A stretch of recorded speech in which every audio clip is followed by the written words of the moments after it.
Matthew 11. The messengers from John the Baptist. When Jesus finished giving these instructions to his 12 disciples, he left that place and went off to teach and preach in the towns near there. When John the Baptist heard in prison about the things that Christ was doing, he sent some of his disciples to him. "Tell us," they asked Jesus, "are you the one John said was going to come, or should we expect someone else?" Jesus answered, "Go back and tell John what you are hearing and seeing. The blind can see, the lame can walk, those who suffer from dreaded skin diseases are made clean, the deaf hear, the dead are brought back to life, and the good news is preached to the poor. How happy are those who have no doubts about me." While John's disciples were leaving, Jesus spoke about him to the crowds. "When you went out to John in the desert, what did you expect to see? A blade of grass bending in the wind? What did you go out to see? A man dressed up in fancy clothes? People who dress like that live in palaces. Tell me, what did you go out to see? A prophet? Yes, indeed, but you saw much more than a prophet. For John is the one of whom the Scripture says, 'God said, I will send my messenger ahead of you to open the way for you.'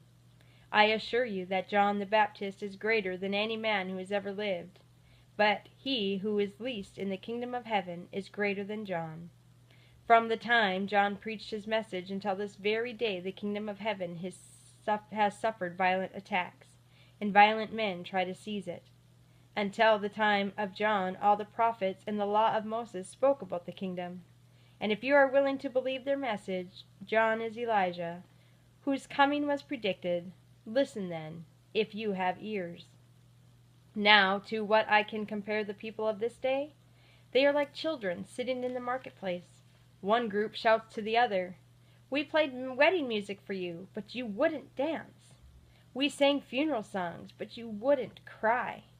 When John came, he fasted and drank no wine, and everyone said, 'He has a demon in him.'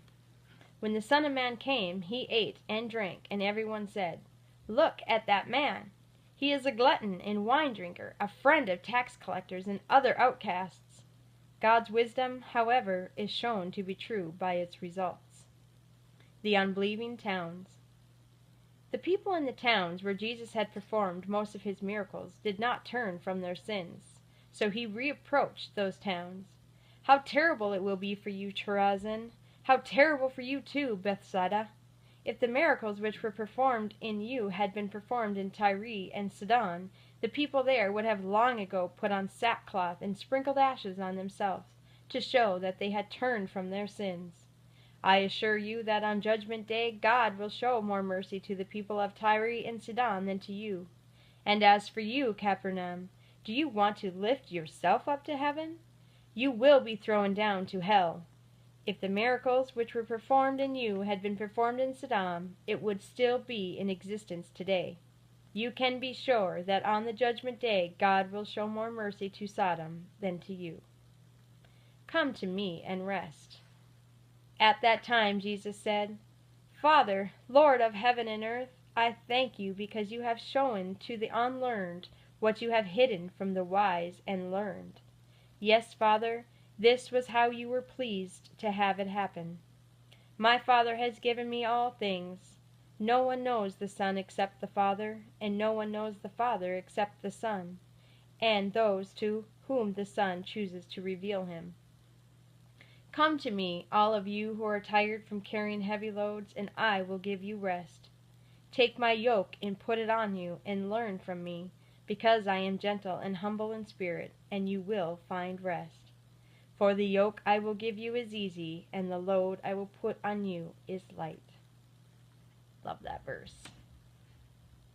If you are suffering something heavy today, give that to God. He will give you rest. Be back with Matthew 12.